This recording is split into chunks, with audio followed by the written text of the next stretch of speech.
Bienvenue sur ITV Célébrité Interview ce matin. Aujourd'hui, regardez derrière moi, nous sommes au Fort Carré. Endroit mythique pour les militaires et sportifs d'Antibes. Ça a été un grand centre du sport. Au temps des années 50, c'était un complexe militaire qui recevait de grands sportifs, comme Joinville d'ailleurs. Mon père en a fait partie avec Bunoz, instructeur de close combat. Aujourd'hui, on attend qui? Monsieur Brocky, écrivain, qui, de son métier d'éducateur physique, est venu à l'écriture. En tout cas, on l'attend. Il ne va pas tarder. Nous sommes sur le stade, du moins dans les marches, à côté du soldat inconnu que je salue, mon commandant. Écoutez, on va voir, on va faire un très très beau reportage sur quelqu'un qui est quand même passé du coq à l'âne, si on peut dire. Le coq sportif. Très belle journée. N'oubliez pas de vous abonner. Hein. Il en manque des abonnés. Nous n'avons que 350 abonnés, enfin 353 exactement. Il me faut arriver à 1000. Je compte sur vous. Bonjour Pierre Brocky, bienvenue à ITV Célébrité Interview. Bonjour Thierry.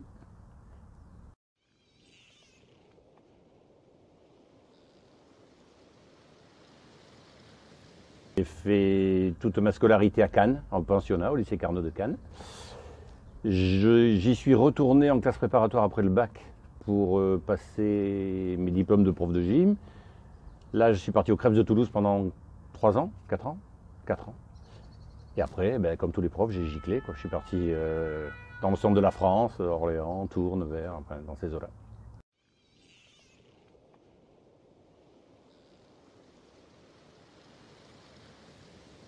Alors, ma formation professionnelle est essentiellement dans l'éducation nationale, puisque j'étais prof de PS.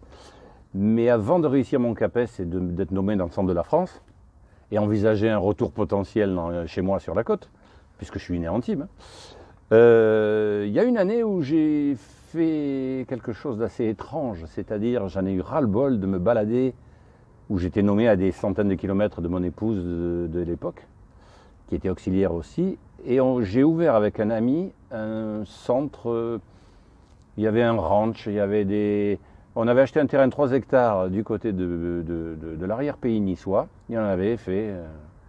On vendait des truites, des cailles, un hôtel, un resto. Enfin, on avait fait arrêter le train d'Épines. Enfin, c'était n'importe quoi. On a passé une année à s'angoisser, à s'amuser beaucoup. Et puis l'éducation nationale, c'était quand même beaucoup plus sûr. Voilà.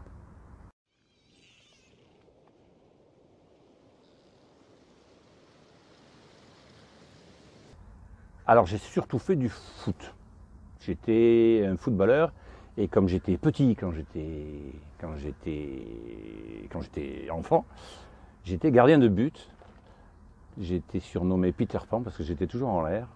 J'étais le gardien de but à l'âge de 10-11 ans et je suis toujours resté gardien de but.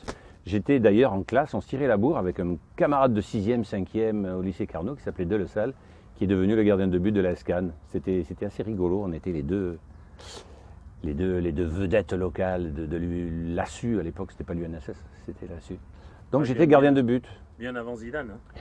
Oui, bien avant Zidane, avant qu'il donne des coups de tête et que j'ai des problèmes de prof de PS en disant, quand tous mes élèves donnaient des coups de tête, et en se référant à Zidane, en leur disant c'est pas fameux ce qu'il a fait. Voilà, non, devoir d'exemplarité, on va dire.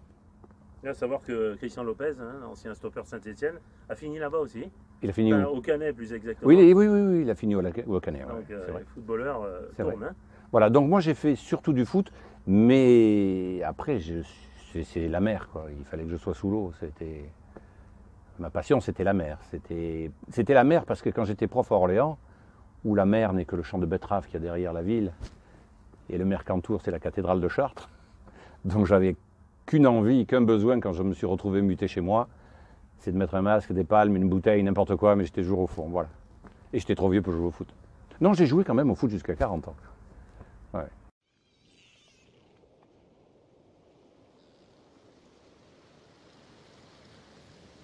En fait, j'ai le sentiment d'avoir toujours écrit, mis des phrases qui me plaisaient, les avoir soulignées dans des livres, être assez attiré par la littérature. J'étais un garçon un peu farouche au niveau du pensionnat. Je me réfugiais dans la lecture, dans la musique. J'ai toujours écrit et un jour, ça a fini par devenir un manuscrit en état de déprime quand j'étais justement nommé dans le centre de la France. Donc j'écrivais, mais j'écrivais des choses assez noires. Et quand j'ai été nommé ici, j'ai tout arrêté. Et c'est en retrouvant le manuscrit des années plus tard que je me suis dit, tiens, c'était pas mal ce que je mettais. Et puis c'est comme ça que c'est parti, quoi. Et là, vous avez contacté des éditeurs? J'ai contacté des éditeurs, je me suis fait refouler par tout le monde, comme tout le monde, jusqu'à ce qu'il y en ait un qui me prenne à l'essai, on va dire, c'est un peu comme ça, devant le... Alors je mets des guillemets à succès, hein, devant le lectorat qui s'étoffait un peu plus, j'en ai fait un second, et puis c'est parti, et puis depuis 10 ans, je viens de finir, enfin par signer chez un éditeur à diffusion nationale.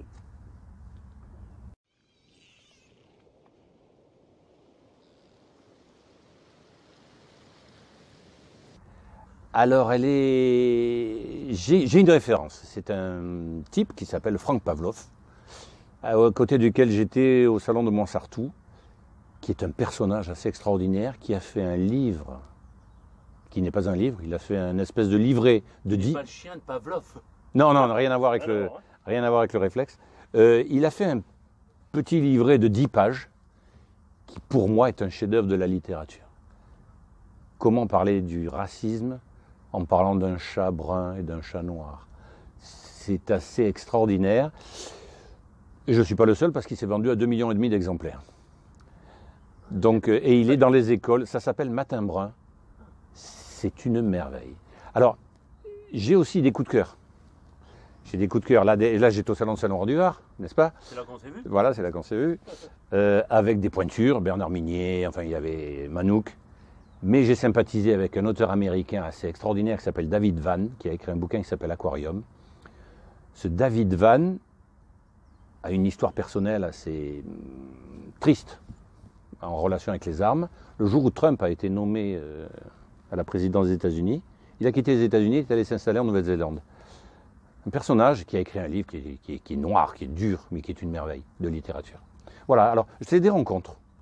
Quelles sont mes références? À un certain moment, moi ça a été Didier Van Kovlert, parce qu'on se connaît, on a fait quelques soirées ensemble, on a fait des choses ensemble, qui est très connu, mais qui est un type adorable, très sympathique. Qui a fait son long métrage là, je crois, d'ailleurs. Oui, il tâte un peu de partout là. Il a fait du théâtre, il a fait un peu de tout. Alors, il a eu le prix Goncourt, et je me suis retrouvé à côté de lui à mon premier salon, et quand je lui parlais des refus des éditeurs, il m'a dit, moi j'ai eu 16 éditeurs qui m'ont refusé mon manuscrit, et quand le 17e l'a pris, j'étais tout content, et en fait il a eu le prix Goncourt avec celui-là.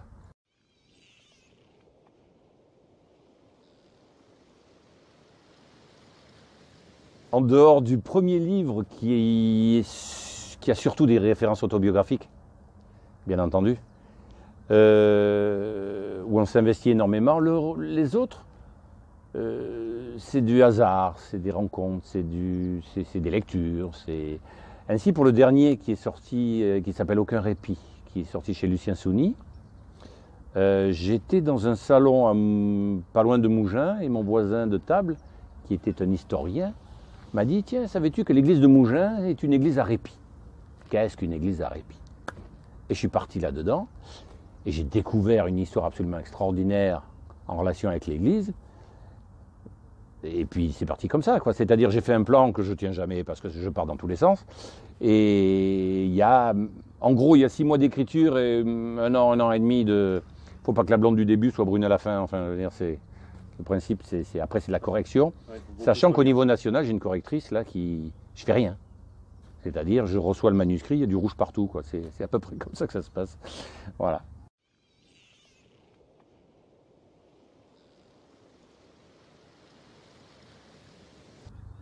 Toujours, cher ami, toujours. Le matin, quand il n'y a aucun bruit, quand je me réveille à 6 heures, que je me fais un café, je me mets devant l'ordinateur, j'embête personne, et je suis tranquille jusqu'à ce que les merles viennent me rejoindre, là, le chant des merles. À 9h du matin. À 9h du matin, je commence à me faire engueuler, quoi. Il faut aller au déjeuner, les gamins se lèvent, enfin voilà.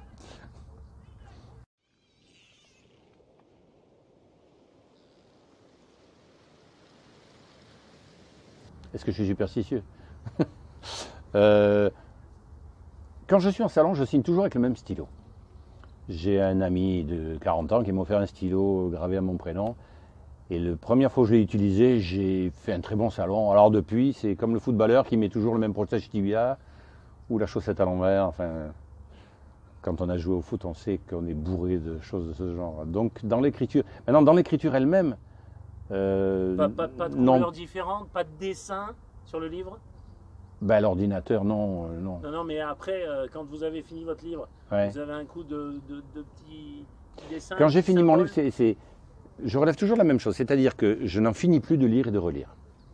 C'est-à-dire, je trouve toujours des fautes, des problèmes, une phrase un peu mieux. On cisèle. C'est une anecdote, j'avais fait une conférence avec un auteur connu qui s'appelle Jean Sicardi. Et le principe, c'était sur la littérature générale, le polar, le thriller et la littérature. Dans la littérature. Et j'ai fait tout un speech sur le plaisir d'écrire. Et lui, au moment où il a pris le micro, il a dit « Moi, c'est une souffrance ». Et donc, ça nous a permis de débattre. C'était il y a 2-3 ans. 3 ans plus tard, c'est une souffrance. Mais alors une vraie. C'est-à-dire que tant qu'on n'est pas satisfait de quelque chose, on se raccroche, on revient. Par contre, moi, dès que le livre est édité, je n'arrive plus à le relire. Parce que si je vois une faute, là, je fais une dépression nerveuse. Non, une fois qu'il est parti, je suis au suivant.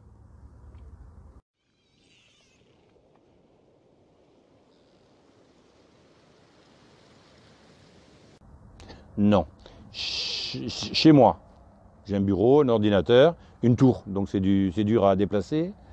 Lorsque je suis en balade, lorsqu'on part quelques jours, j'emmène un ordinateur portable sur lequel j'ai recopié le manuscrit, ce qui me permet... Après, c'est des images. Je suis au bord du Boréon, je suis en montagne, j'ai brutalement une image qui vient, il faut que je l'écrive, là, il faut que je l'écrive. Alors c'est sur des bouts de papier, c'est n'importe quoi, que je perds le plus souvent, mais il faut que j'écrive. Et après ça revient, et après ça met en forme. Voilà.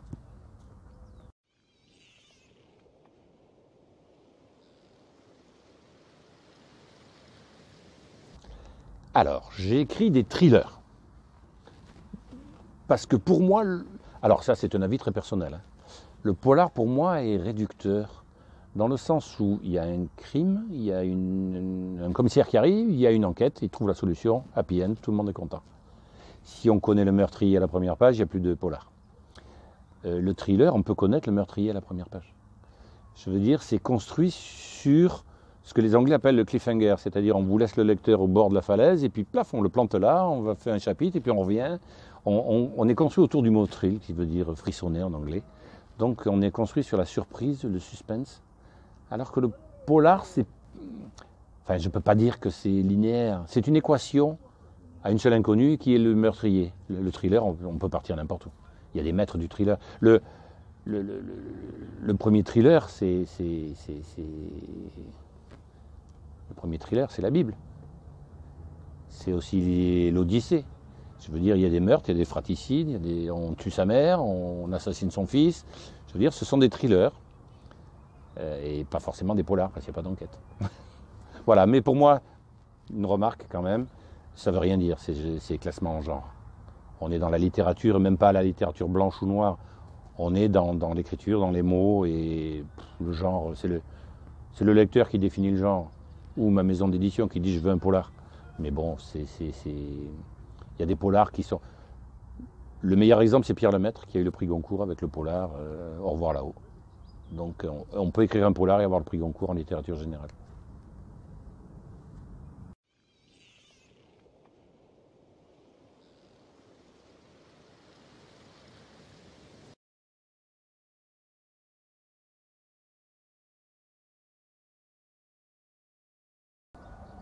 Alors le premier s'appelle La Nuit de l'Alcyon. C'est celui qui fait des références autobiographiques. Celui-là est parti en auto-édition. Enfin, c'était pas une auto-édition, c'était compte participatif. Enfin, ça veut trop rien dire, quoi. C'est un éditeur qui vous fait payer pour sortir le livre. Parce qu'il fallait que je dégage de l'ordinateur. Mes fils étaient à la fac et ils m'ont dit là, c'est plus possible. Tu imprimes, tu envoies. Donc j'ai cherché, page jaune, j'ai envoyé, c'est parti, c'est signé, ça s'est bien passé. Il a bien marché. Il a bien marché, il a tellement bien marché que c'est lui qui a été repris sous le nom L'Oiseau de Corail et pour lequel j'avais signé des droits d'adaptation au cinéma. Donc La Nuit de l'Alcyon, qui est l'histoire d'un type qui fait un accident de plongée, qui a un traumatisme, qui est envoyé dans le caisson. Il voit apparaître des fantômes qu'il a du mal à identifier, qui révèlent un traumatisme antérieur.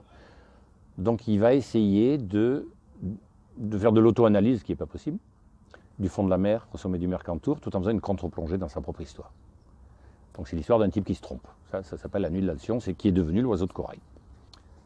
Ensuite, j'en ai écrit, vu ce qui se passait, j'en ai écrit un deuxième qui s'appelle Être Dieu n'est pas si facile, c'est sur les cathares. C'était n'importe quoi.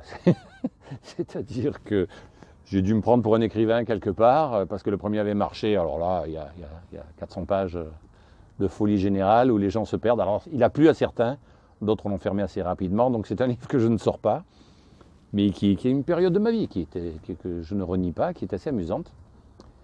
Et ensuite, j'ai trouvé un petit éditeur régional, local, très sympa, qui est un ami. On a sorti ensemble un livre qui s'appelle Le Chien Muet, qui a un rapport avec les frères Bréa, qui est sur les danses macabres du XVe siècle. C'est un polar, c'est l'histoire d'un bègue qui retrouve ses mots au pied d'un tableau anonyme qui s'appelle La danse macabre au Bar-sur-Loup. Celui-là a très bien marché, du coup j'ai fait une suite qui s'appelle Le Carnaval des Transits, où là c'est le même personnage qui passe de fresque en fresque, celle encore existante, jusqu'à ce qu'aucun répit soit pris par la maison Sony et que je me retrouve un peu partout. Maintenant je suis content. Maintenant c'est une distribution, diffusion nationale avec ce livre-là.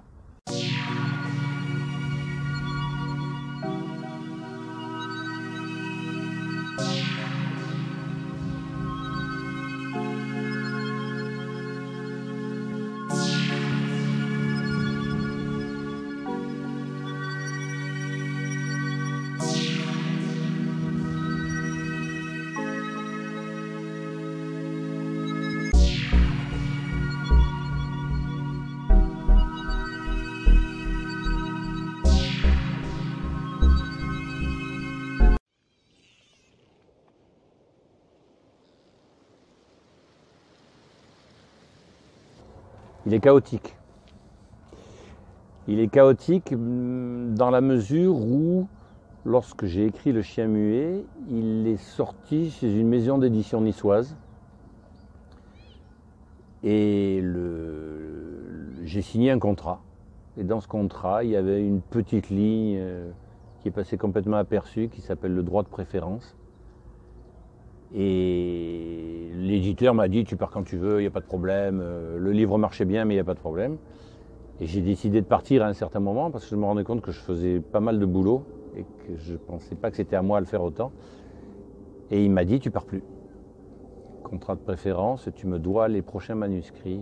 Et là, ça a été une longue bagarre entre tous les deux parce que je ne pouvais plus écrire.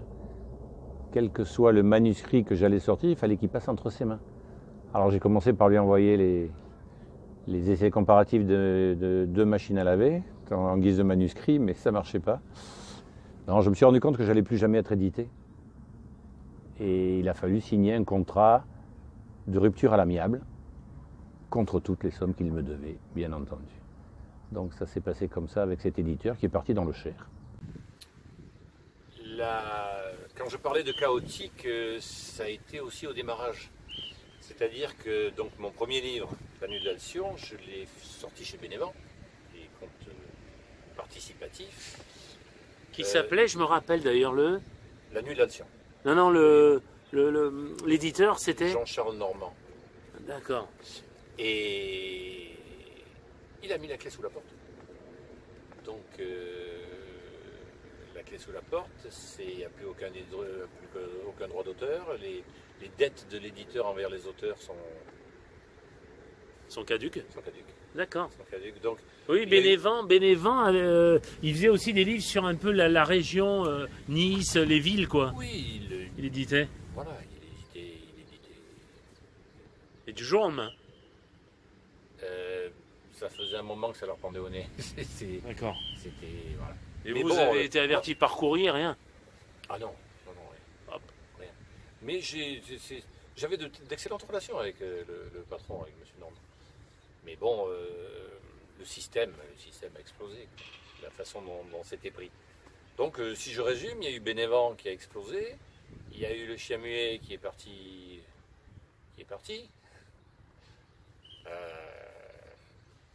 C'est pour ça que je me suis réfugié chez ce copain là, avec lequel on s'est beaucoup amusé pendant des années. 10 ans. Ça a duré 10 ans. Lui, il édite encore, bien sûr. Hein. Non, il n'édite plus. Il a un autre métier. Donc, il fait un autre métier. Il n'édite plus. Non, j'étais son seul auteur. Non, j'ai pas été son seul auteur. Il en a fait 3 ou 4, mais il a arrêté l'aventure parce que c'est un métier extrêmement délicat. Hein. C'est un métier difficile, un métier d'édition. Il faut toujours être sur la brèche.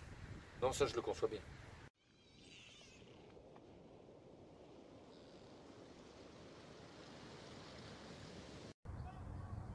Et moi, je suis préhistorique. Hein, le support numérique en édition de livres. Ouais.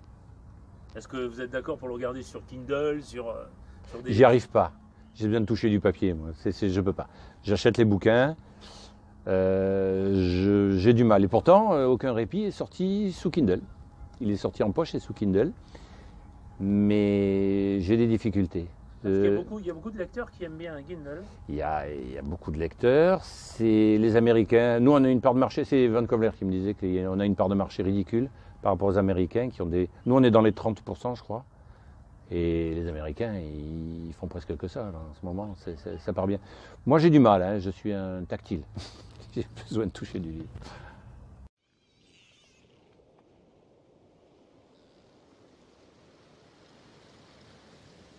Alors déjà, une remarque, tout le monde écrit. Il y a, je ne sais pas combien de milliers de manuscrits qui partent. Les éditeurs en reçoivent, moi le mien, je crois qu'il en reçoit 2000 par mois. Enfin, c'est un truc de folie. Je crois que ce besoin d'écrire révèle autre chose. Moi, dans mon cas, comment je suis venu à l'écriture?